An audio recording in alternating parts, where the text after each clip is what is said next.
Today's daf we're going to be learning is Chullin daf Ayin Gimel. Today's daf is a little bit complicated, I will warn you. I created a study guide that will hopefully help. Even if your Hebrew's not great, it can help you at least see the flow and the flow of the page. So I'm going to share my screen throughout. I think will help us keep organized as to what we're up to. So let's just do a quick review of yesterday's daf, the end of yesterday's daf. We saw, part of it was in the beginning, the machloket and the Mishnah of Rabbi Meir and the rabbis. If you slaughter the mother and the fetus, right, remember, had its arm out or its leg out, and then after the slaughter of the mother, this is the second part of the Mishnah, the limb was cut off. So the basar is magan nevela, according to Rabbi Meir, meaning the limb that was cut off has the laws of a nevela, and it's now touching the animal, the ubar. It's basically was touching the fetus. Right? And then the rabbi said, no, because the mother was slaughtered and it was only cut after, that it's only a maga treifa shchuta. Okay, we're going to talk about a little bit today what that is, but it basically means it's like a treifa that was slaughtered because you can't eat the limb. So the limb is like treifa. It's like a meat that was slaughtered that you can't eat, but it was slaughtered because it was attached to the mother. It was attached to the fetus, which was attached to the mother when they slaughtered the mother, or I guess you would just say covered by the mother, because remember, the mother's slaughter covers the fetus, so, right, meaning covers like it takes care of the fetus, makes it permitted, so therefore it would, I didn't mean to do that, therefore it basically is going to say it's only like a treifa shchuta, not like a nevela, and the nevela could really mean not like a aver min achai, and not like a limb that was cut off. Now, the Gemara had then asked, but wait, isn't this the fact that the limb is a problem because it was outside and it was attached to the fetus inside, so wouldn't that be what we call tumat beit hastarim? Where is it connected? It's connected through the skin in between. And tumat beit hastarim is in tamei other than according to Rabbi Meir. Now, both of them agree, and what does it mean, magan nevela or magat treifa shchuta? It's that the fetus we're talking about is impure because it was touching the limb, but it was touching the limb underneath. And only Rabbi Meir thinks that that's not a problem. As we saw, I'm not going to get back into this machloket, but Rabbi Meir and Rabbi Yossi had a debate whether, right, there could be, in this case of 3x3, okay, the 3x3 that gets cut, and was it? Anyway, I'm not going to get into all the details, but the point is that only Rabbi Meir there thought that tumat beit hastarim wasn't an issue, which means that even if things are connected underneath, Rabbi Meir thinks they're going to be impure. They're not going to be impure, but Rabbi Yossi thinks they are. And it just didn't make sense to them that both Rabbi Meir and the rabbis would hold by Rabbi Meir's position here. To which we had two answers. Ula had said, no. That's not because it was connected. The threads were connected through it before it was cut. Like this limb was connected to the animal before it was severed. No, it's at the moment of severing it.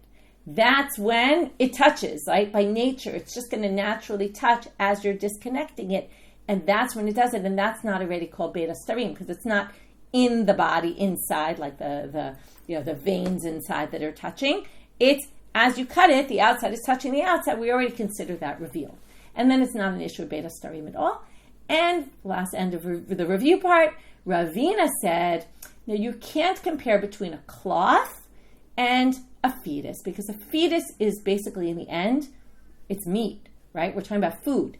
And food always ends up getting cut up. So because the ubar is anyway going to get cut up, we can view it as if it was cut up. In other words, even though you're right, it was connected when it was still connected and not at the moment, right? It already was matami when it was connected, but we can already view it as if it was not connected. And again, once it's not connected, it's not really considered this connection of beit hastarim underneath. Okay, whereas a beged, since it's not meant to be cut, it usually stays whole, so we can't say the same. And that's a distinction by saying that source we quoted where it's only Rabbi Meir's shita, that's just about a beged, okay? And not about, it wouldn't apply in our case. Now we start the beginning of today's daf. Kiman, okay, this answer of Ravina is really only ke Rabbi Meir. Again, we have another shita of Rabbi Meir, and we're going to say, but again, you're pigeonholing this into explaining both the rabbis and Rabbi Meir according to the Rabbi Meir's position. Because, Ditznan, okay, what's going to be Rabbi Meir's position? This concept of kol omed l'echtoch ki chatuch dami. Anything that stands to be cut is like it's already cut. That is a shita specifically of Rabbi Meir. How do we know that? Because we're now going to quote a Mishnah, Ditznan, a Mishnah Mikvaot, Kol Yidot HaKelim Shehen Arukot. Okay, you're going to the mikveh and you have a vessel, and it's a very long handle. Okay, I guess maybe you hadn't finished creating it, like it was based. I mean, it's useful, otherwise it wouldn't become tamei. But you have a very long handle that you're about to cut off. But in any case, the vessel's impure. You go to the mikveh to tovel it. Kol Yidot HaKelim Shehen Arukot. They're very long. Va'ati l'chatzan. You're planning to cut it. Matbil ad mikom midah divrei Rabbi Meir. If we're going to say anything about to be cut is as if it's cut off, so that's perfect. That's Rabbi Meir. You put it in the mikvah until the place, mikom midah means until you're planning to cut it off. You don't have to actually tovel the entire vessel in the mikvah. Just tovel the part that's going to ultimately be the vessel and the handle, and not the rest of it. Chachamim omrim ad sheyatbil et kolo. The rabbis say it's not good enough. You have to do the whole thing because he doesn't think kol omed l'chatoch kichatuch dami. Okay, so now they say, oh, you know what? I just realized when I said Ravina, I accidentally explained it more according to the final explanation here. So let me go back for 1 minute. This is sometimes the problem when you go further, you get confused. Okay, so let's just go back. Ravina had distinguished between the beged and the ubar because the ubar is eventually going to get cut off, meaning we're going to detach the limb from the rest of the meat, not because food gets cut up. That's going to be the next answer in a minute. Sorry about that. The answer of Ravina originally was that the cloth wasn't meant to be cut, whereas this ubar whose arm was sticking out, you're going to cut off that arm just like in this arm, just like in the handle of the vessel. You don't want that handle of the vessel, it's too long. In this case, there's a different reason, which is you plan to cut the limb off because the limb was outside at the time of the shechita, and you can eat the rest of the fetus, but you can't eat the limb. So that limb is going to eventually be cut off because it's not kosher, and the rest of the ubar, the rest of the fetus is kosher. So that's a little different than what I said, what I'm going to say, we're going to say right now. But anyway, the point being, we're planning to cut it off. So that's exactly like this handle of the vessel. Then we're planning to cut it off, and yet the rabbis say you have to tovel the whole thing. So the Gemara answers this by saying what I accidentally answered earlier, which is afilu tema rabanan chibure ochlin kemande mifrate dami v'negie bahadade.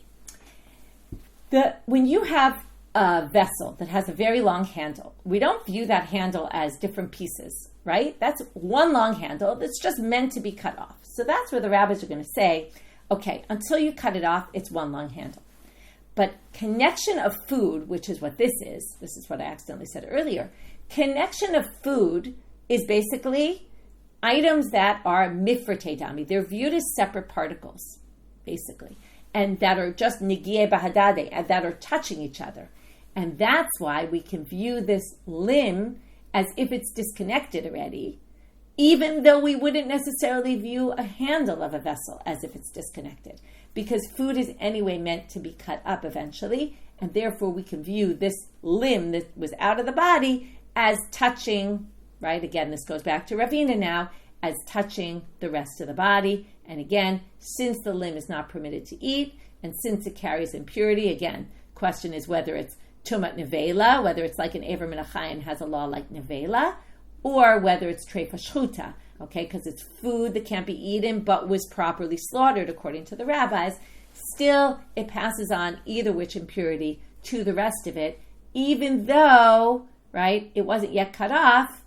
That's Ravina, and it's not a problem of Beit HaStarim because it's considered already kind of separated. Okay, now we have one more difficulty on Ravina here. Bishlama le'ula. Now, what did Ravina, or we explained according to Ravina, it's not cut off, right? He even says it himself. He said, Kol omed lichatech, it's meant to be cut. Now, this means that it's going to cut, it's going to make it tamei even if it's not cut. Now, I want to go back to the language of the Mishnah. What did it say? Shachateti mo v'achar kach chatacha. You slaughter the mother, then you cut it off.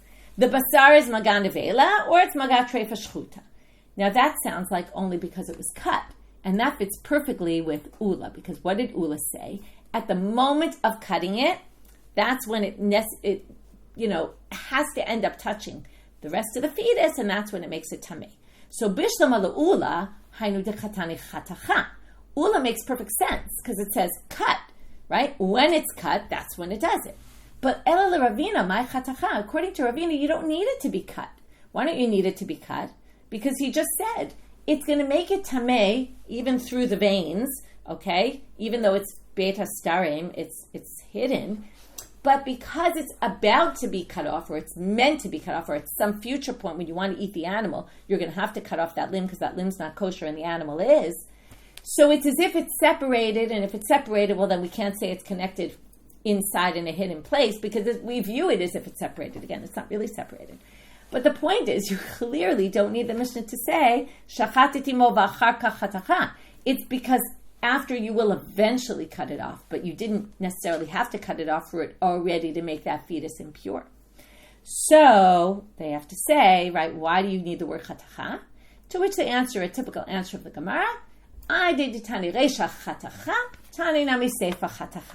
there were two cases in the Mishnah, if you remember. The first one was, the animal was having trouble in childbirth, and the ubar put out its hand. You cut it before the shchita, and then shachatet imo. The basar is completely pure because there was no contact between that limb, right, and the shchita. Once the animal was slaughtered. Before that, the animal was alive. So what do you see here? Well, the beginning part, you needed to say chatacha because it's only relevant if you cut it. Therefore, the Sefer used the same language, but it didn't really mean, you didn't need to say according to Ravina, and then you cut it after the shchita. It's just that they employed the same language as in the first case. It was just comparing. Did the shchita happen before it was cut, or did the shchita happen, right? Did the shchita happen after it was cut, or did the shchita happen before it was cut, or before it was meant to be cut, right? The cutting was as if it was cut. But you don't have to take that literally. Okay, next section, this is going to be very short. Chachamim omrim magat trefa shchuta. So again, just to summarize this section, this was all the question that we started out with in the Gemara. Isn't this tumat beit hastarim?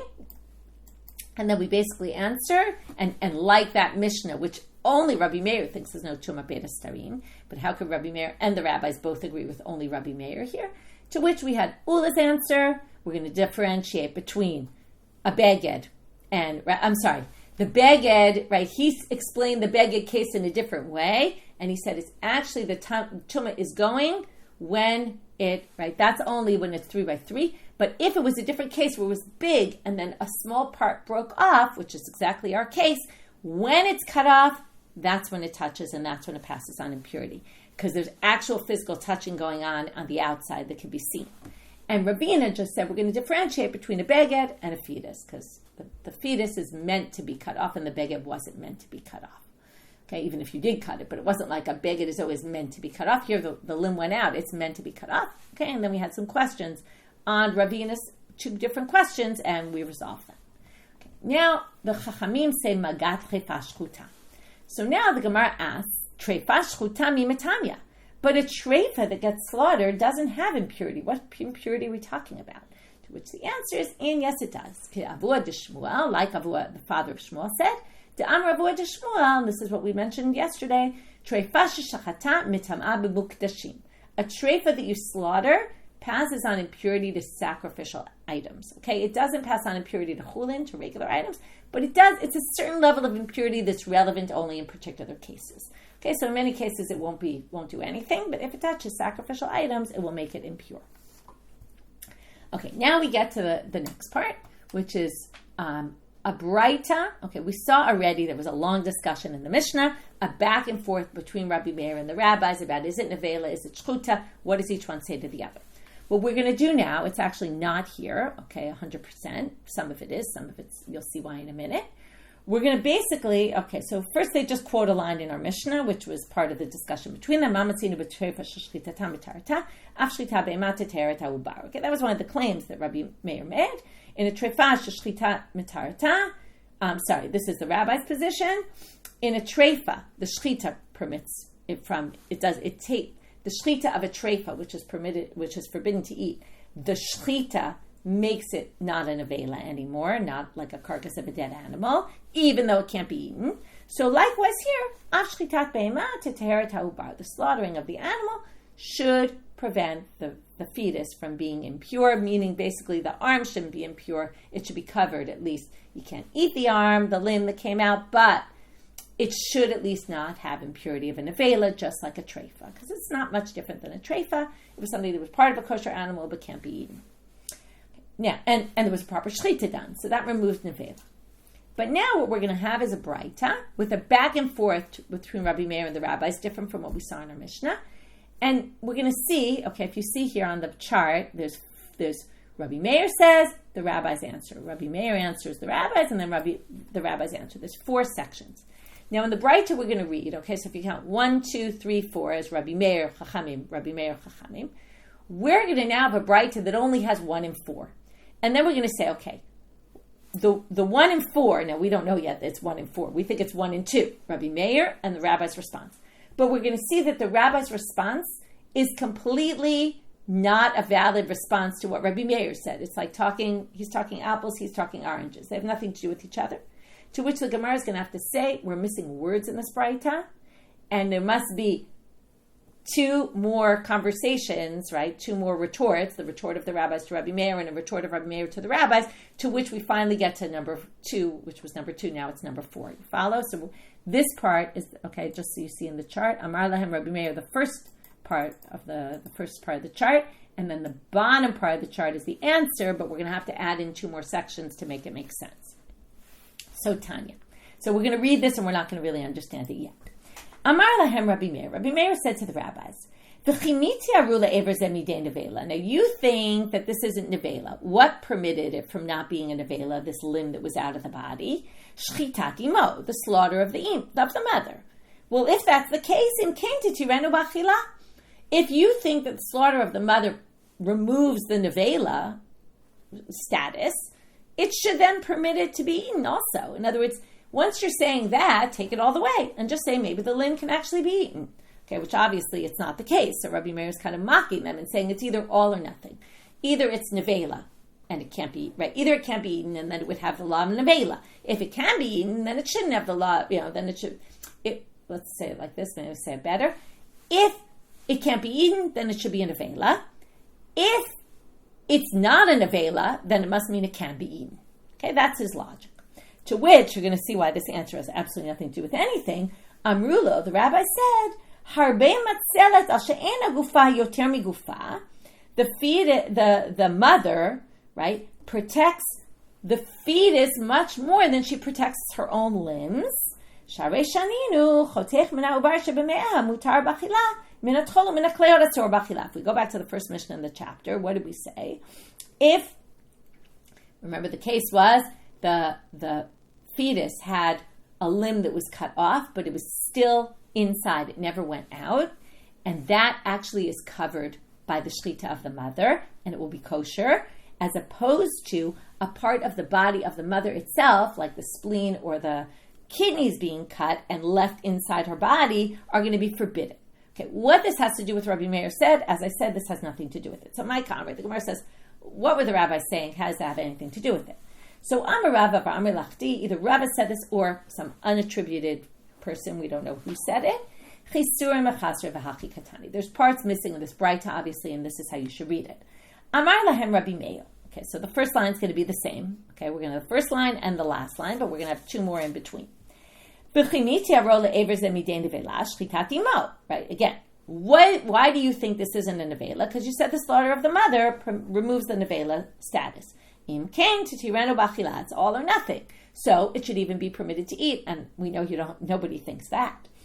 Amrulo, so what did the rabbi say? Now we're going to add this response.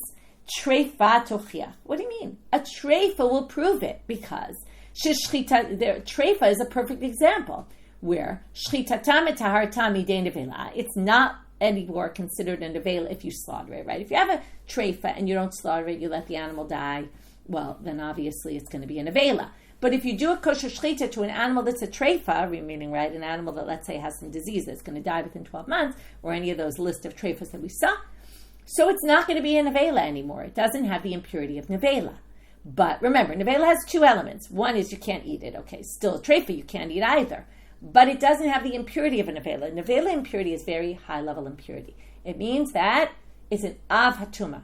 And it doesn't, first of all, this is going to come up later in the daf, so I may as well mention it now. It doesn't need susceptibility to impurity. It's immediately, the animal dies, it's impure, as opposed to other things which need a liquid to come upon it first to create susceptibility to impurity. Like a regular piece of meat that would become impure, it would need to first be susceptible to impurity to become impure. Okay, like a liquid to come upon it. So anyway, why are you saying it's all or nothing? Here's an example where it can't be eaten, but it's also not an avela. So this is going to be the same. To which Amar Lahem, Rabbi Meir says to them, Lo, how can you compare it to treifa that was slaughtered? Im tiara shritat treifa uta, davar shehi gufa. But to teher ha'evel, davar she'ena gufa? Granted, I'll give you, you have an example, you're right. If I slaughter a treifa, that will prevent it, right? Even though I can't eat it, it removes nevela. But why is that? Because I actually slaughter the animal itself. That's its own body. But here we're talking about slaughtering the mother, and that's gonna make pure this limb that's sticking out of the body, which isn't even part of her body and isn't even inside her body. So how can you possibly say that? To which they answer, Amru lo, no.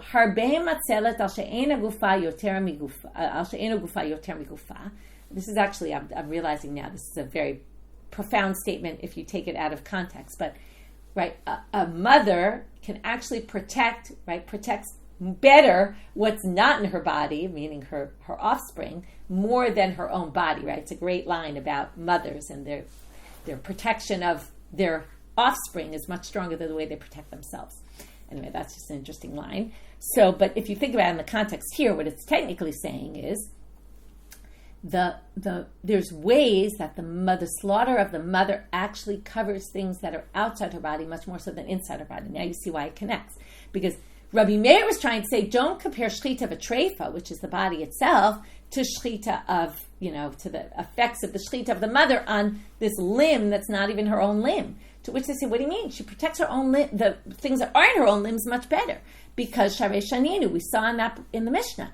Now we're back to that line we said earlier, which didn't make sense before, but now makes sense. Because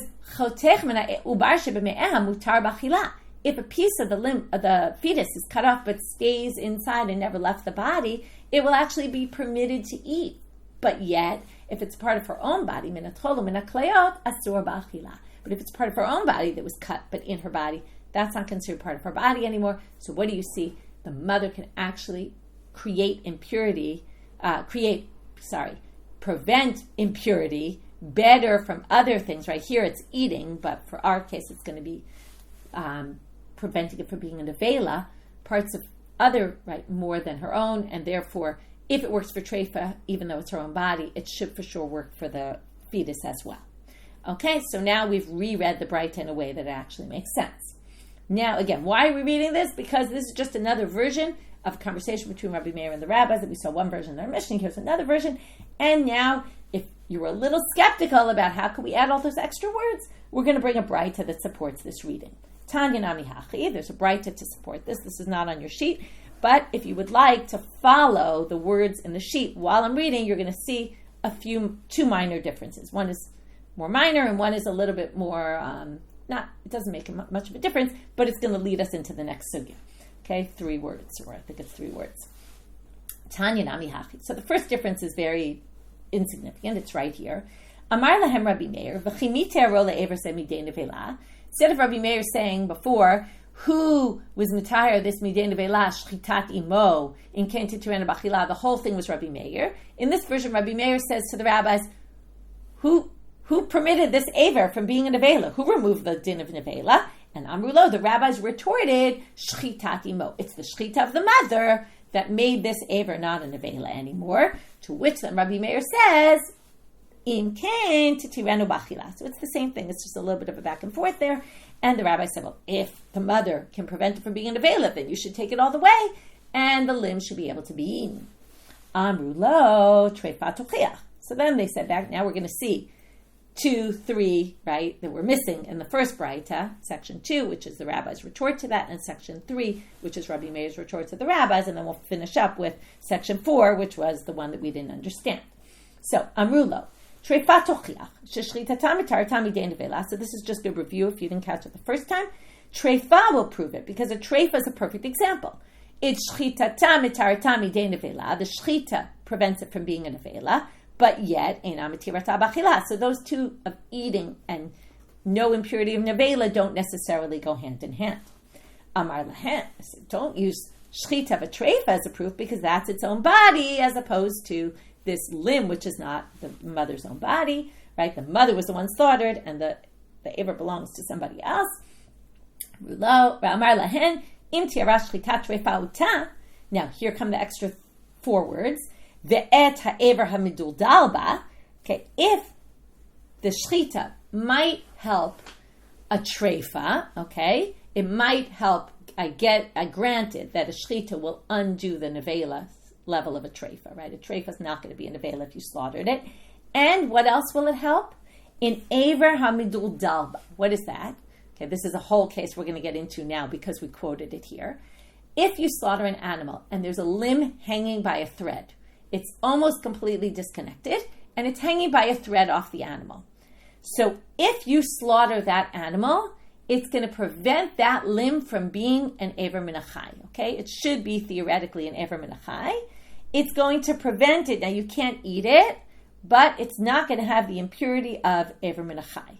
Okay, just 1 second.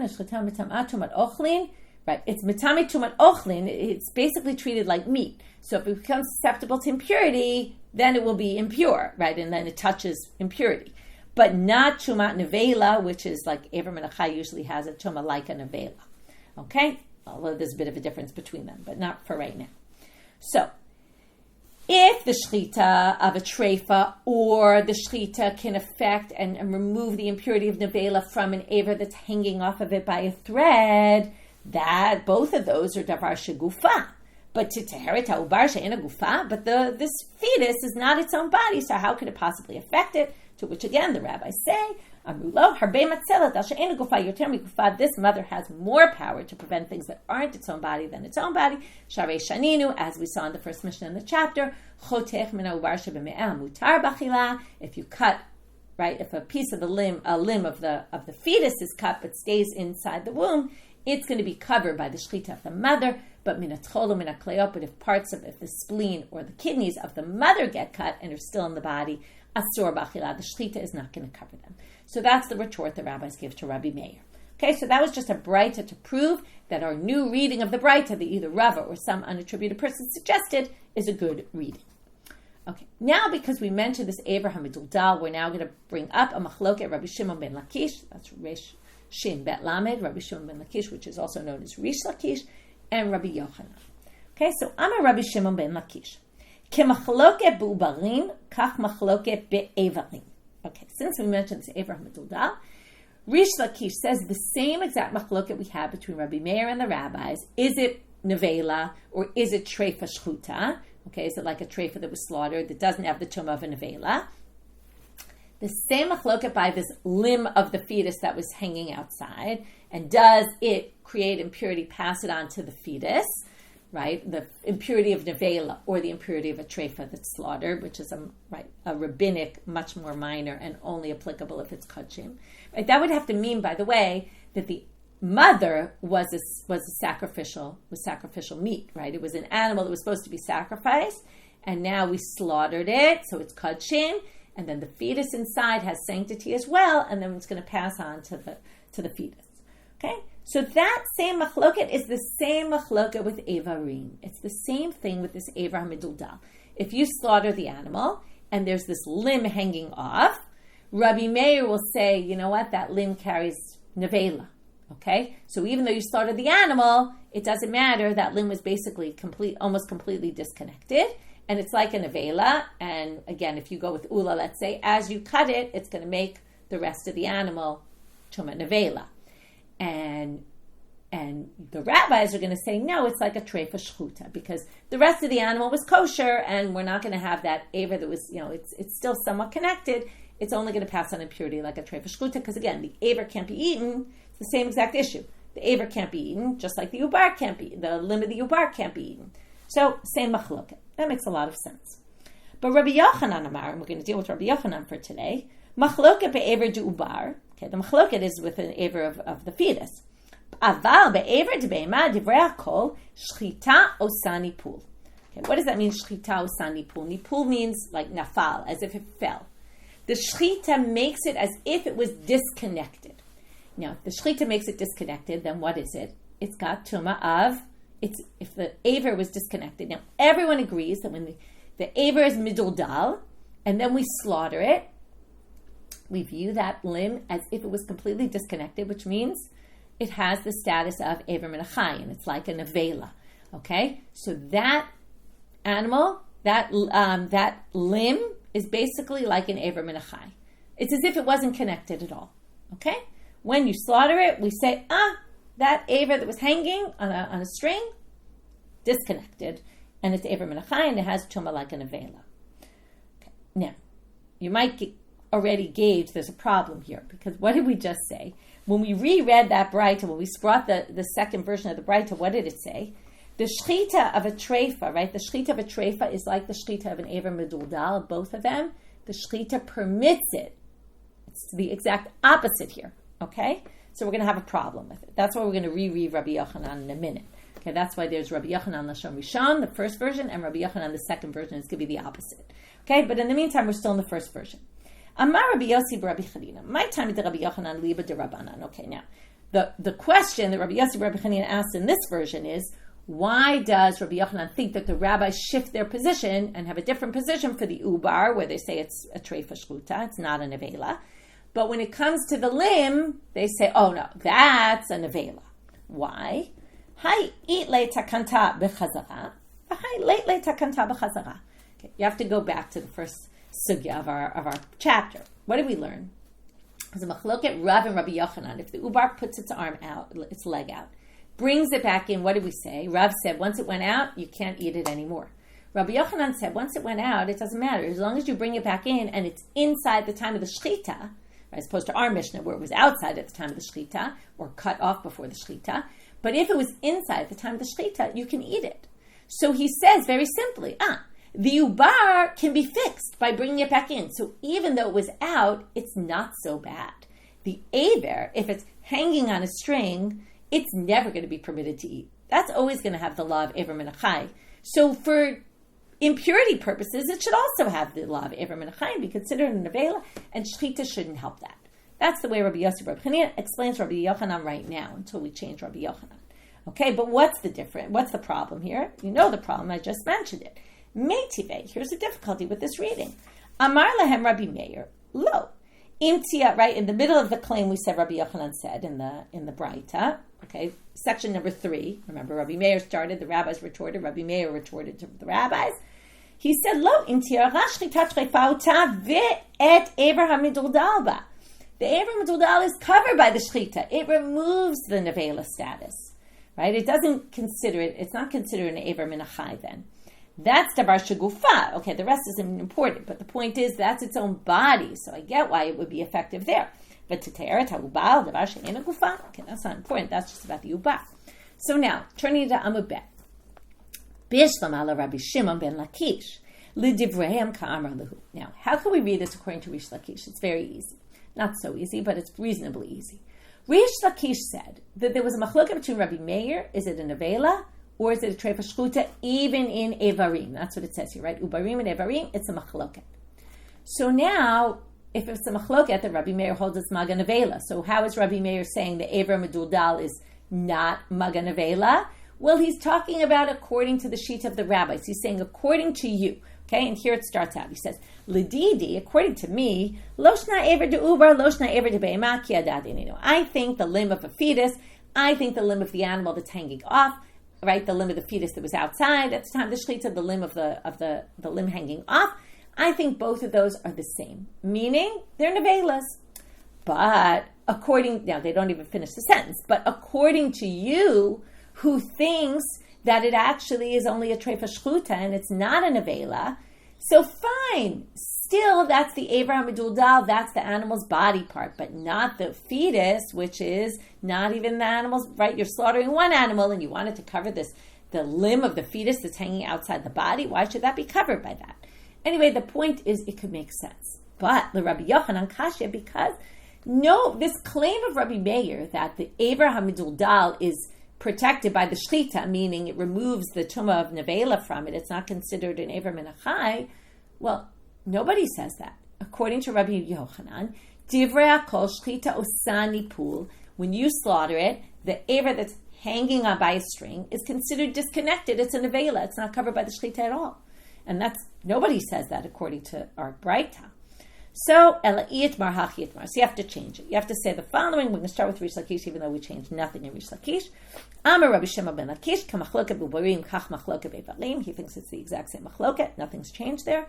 Rabbi Yochanan Amar, Machloket Be'ever De'ubal, Aval Machloket Be'ever De'behema, Divrei HaKol, Ein Shchita Osani Pul. Okay, what does that mean? The exact opposite. Everyone agrees here, okay, still everyone agrees according to Rabbi Yochanan, but they agree about the opposite about the Aver.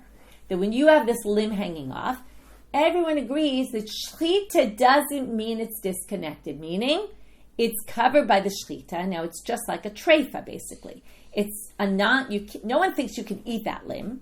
That limb can't be eaten, but it's not going to have the status of Ever Menachai or Nevela when it comes to impurity. Okay, it's considered connected, covered by the Shchita. Okay, the Shchita removes the impurity. Now, according to this version, what is Rabbi Yossi, Rabbi Chanina going to have to explain?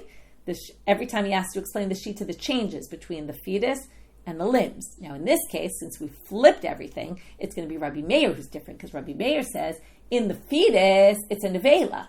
In the limb, it's not a nevela. So, I'm Rabbi Yossi, Rabbi Chanina, my time at Rabbi Yochanan, Aliba to Rabbi Meir. What's the reason for Rabbi Yochanan here, according to Rabbi Meir now? Hai gufa v'hai lav gufa. The Aver, this goes back to what we saw Rabbi Meir said, right? It's exactly in his words in the Braita. The Aver is part of its body. So that limb that's hanging by a string is still connected to the body of the animal that you're actually slaughtering. Whereas the Ubar, the fetus, is not part of the body.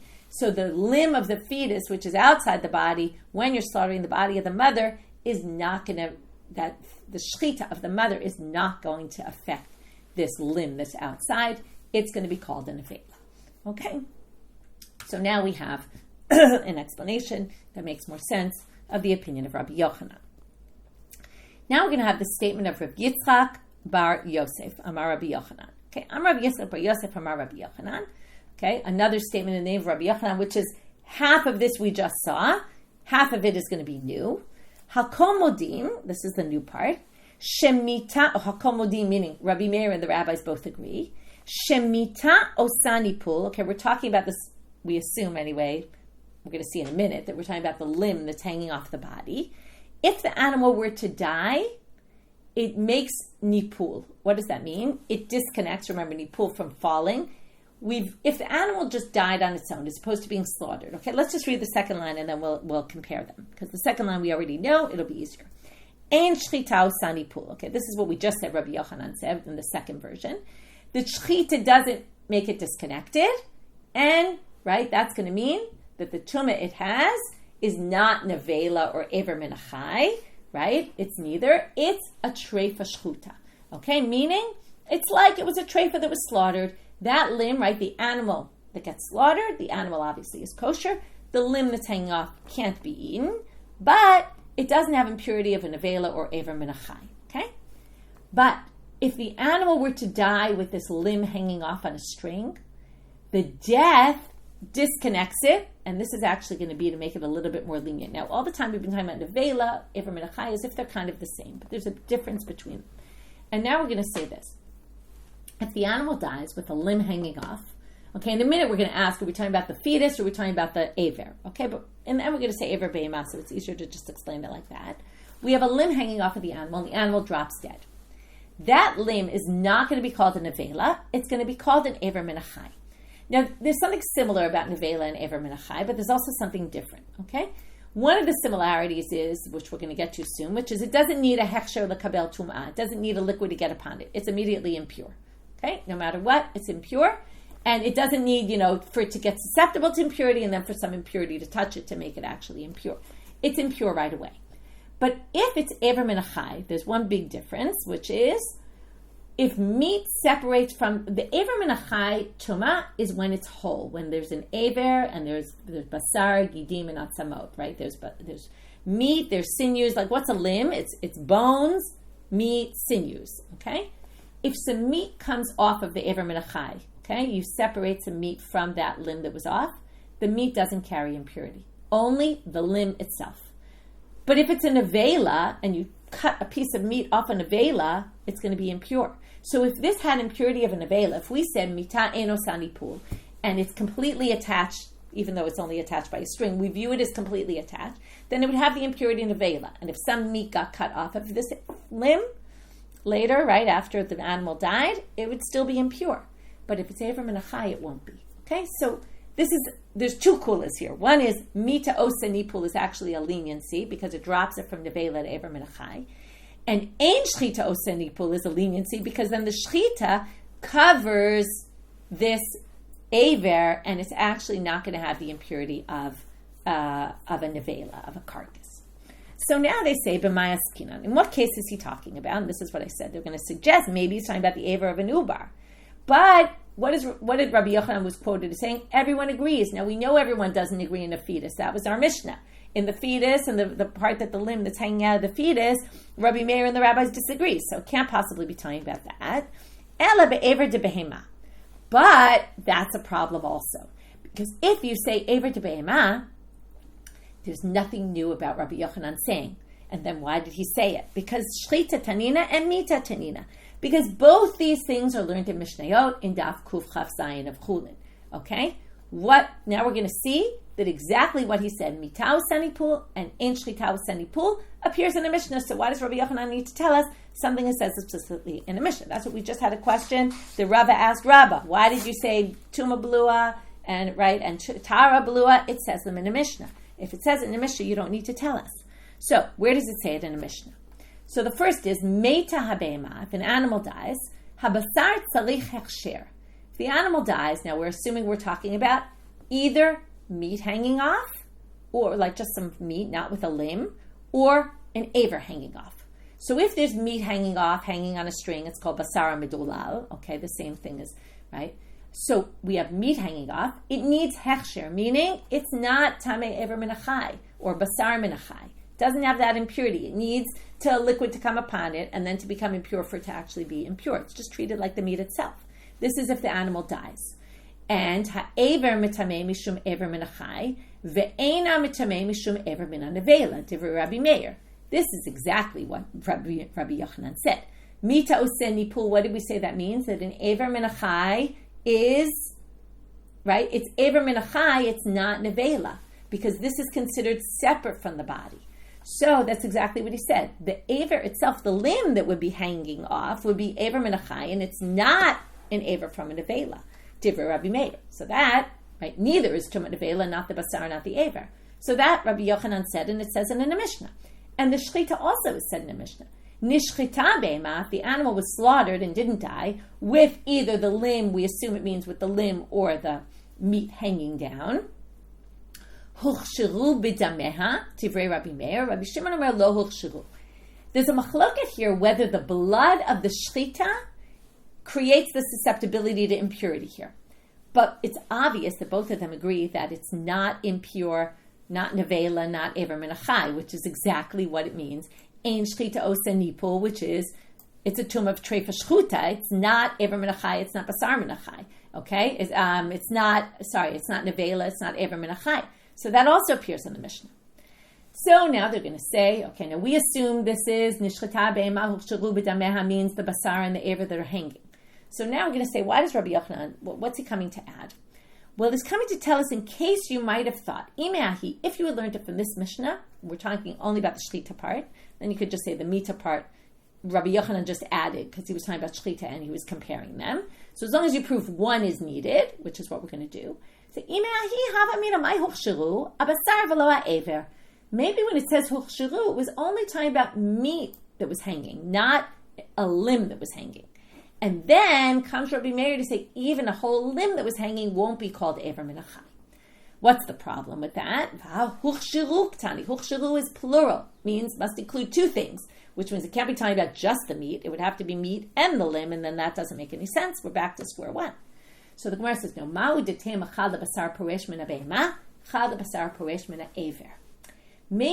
the nichuch shiru would be two different kinds of meat. There's meat that was hanging on its own from the animal, or meat that came off of a limb that was hanging. As I told you, that's got a different law. Once it's not a whole limb, then we're going to be more lenient. But maybe the limb itself would be Ever Min HaChai. Comes Rabbi Yochanan to tell you, no, it's not. Okay? Now, just to finish up this section, my ume d'hai behai. Now, why would Ever Atzmo be worse? Because Salchadat Hachamin. Well, sorry. If you're saying the Huchshiru comes to talk about one meat that comes off an animal and meat that comes off from a limb that was hanging, and one is meat hanging by a string. The other is a limb that was hanging by a string and the meat from that limb. So why would you think you would need to tell me both? As if like, why do you need the second one if you have the first one? What's the difference? Well, you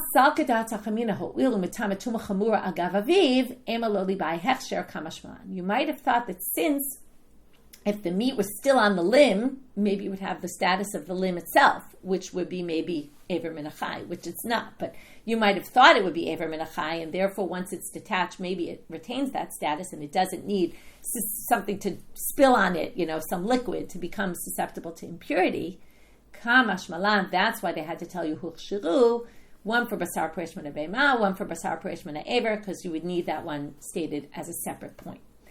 Anyway, in the end, that's not what it means. But we only know that's not what it means because of Rabbi Yochanan. So the point is, Rabbi Yochanan came to tell you the Ein Shchita Oseni Pul for the Aver. And that wouldn't be 100% clear from that Mishnah because you could have read the Mishnah as Huchshiru talking only about meat. Two different kinds of meat that was hanging or meat that was coming off of a limb that was hanging. And that's why Rabbi Yochanan needs to tell us this. Okay. Last point for today. Am Rabbi Yosef, Nikot Rav Yitzchak Bar Yosef biyadech. You should accept what Rav Yitzchak Bar Yosef quoted Rabbi Yochanan is saying, that mita oseni pul, ve'en shchita oseni pul, okay, that mita, if the animal dies and that limb was hanging, the limb's only Ever Min HaChai, not nevela. And if it's slaughtered while the limb is hanging, then it's not nevela, it's not even Ever Min HaChai, because the shchita covers it basically and removes the impurity. And then it only has the status of impurity of a treifa shchuta. So, why accept this? Because Rabbi Bar Bar Chana holds like this. How do we know? Tanya, it says in the Braita, Ubasar b'sadeh treifa lo tochelu. We keep quoting this pasuk and learning different things from it. Basar b'sadeh. Remember, sadeh means outside. Now, remember, outside, we had in all different explanations, but now we're going to say outside is this limb that's hanging. Okay? Lahavi. Okay? Basar b'sadeh treifa lo tochelu. Don't eat. Now, in a minute, you're going to see how we learn so many things from this, because this is only going to be a Durabanan halacha. We're going to end with that. Okay, so don't worry. It's not like a Torah law. If you have a limb or you have meat that's hanging off the animal, okay, animal, undomesticated, domesticated, or bird, and you slaughter them, shehen asurin, you can't eat them. Okay, that's what we learn from the pasuk. But Amar Rabbi Bar Chana, Amar Rabbi Yochanan, Ein Behem Ela Mitzvat Prosh Bilvad. But this is another way of saying, and now we're going to learn something new that we didn't really talk about. Even though all along we've been saying you can't eat it, right? That was the whole thing. The Chachamim, the Rabbi Meir said to the rabbis, "Look, you can't eat it. So you should. If you say there's no Tumah Develi, you should be allowed to eat it." So now the real answer comes, which is this actually isn't a mitzvah d'oraita. It's not forbidden by Torah law. It's just stay away from it. Don't eat it. Okay? It's just rabbinic. Don't eat this limb or meat that's hanging if you slaughter the animal. Technically, by Torah law, it's actually covered. And that explains why it's not Tumat Nevela and it's not Tumat Ever Min HaChai, because it's not really. Okay? And that's why when they learn you can't eat it from Basar B'Sadeh Treifa, Rashi tells us it's only an Asmachta Ba'alma. It's just a way to remember it. It's a mnemonic or a connection to a verse, but it's not really learned from the verse because it's not really forbidden by Torah law. And that's why that supports Rabbi Yochanan, who said, Ein shchita osanipul, it's only tamei tuma treifa shchuta. That's just a dirabanan halacha that if it touches something kodshim, it's going to be a problem. Okay? With that, we finish our complicated daf. I will try to do a quick review. We started with Rabbi Meir and the rabbis about the ubar. That was the limb was outside, the mother was slaughtered. Is is it maga nevela or is it maga treifa shchuta? The first issue we have is weren't they touching in a hidden way? We had two answers to that, Ula and Ravina, why that's not really considered hidden in that case. Then we had some questions on Ravina, but resolved them. Then we had the maga treifa shchuta. That's not even tame. Matame, they said, well, it's matame kach. Then we had the Braita, which was missing parts, and we had to fill them in about the back and forth between Rabbi Meir and the rabbis, and we did that. Then we had is the machloket by Ubar, also the same machloket as Evar Meduldal, and we got to the Evar Meduldal because of after we quoted this new version of that Braita to make it make sense, we reread it, then we quoted a version of the Braita that supported that reading with the one addition of it also talked about the Evar Meduldal as if it was the same. And then we basically said that, it's a machloket, Rabbi Yochanan and Rish Lakish, whether they have the exact same machloket in Evarim, or whether, after fixing Rabbi Yochanan, we then said everyone agrees, though, that in an Aver, it's definitely not going to be a nevela, or Aver min achai, okay, in terms of impurity. And we said because the Aver is part of the body, and the Ubar is not, and that's why, even if Rabbi Meir says in the Ubar it doesn't work, it's still a nevela, in the Aver, he will say it's okay. And then we had this other statement that added not just shchita osanipul, but mita not just ein shchita osanipul, which is right, the shchita covers it, it's still considered attached, but if it dies, it's considered detached to actually another leniency that it's not an avela, but an aver min achai. To which we said, if he's talking about the ubar, that doesn't make sense. He must be talking about the aver, but if it's talking about the limb, it already says that in the Mishnah, both the mita and the shchita. To which we said, no, the shechita could have been understood some other way, and that's what Rabbi Yochanan was coming to tell us. And then we just brought support for the statement of Rabbi Yochanan that was quoted by Rav Yitzchak Bar Yosef from a statement of Rabbi Bar Chana, who basically gave us the secret to the whole thing, which is that it's only by rabbinic law forbidden to eat. And because it's only forbidden by rabbinic law, that's why it doesn't carry the impurity of an Ever Minachai or an Avela. And with that, we finish our complicated daf. Sorry, it was long. I hope it's clear. The study guide should be helpful. Even if your Hebrew's not great, it still kind of shows the flow and should be able to help you along with it. Wishing everyone a good week.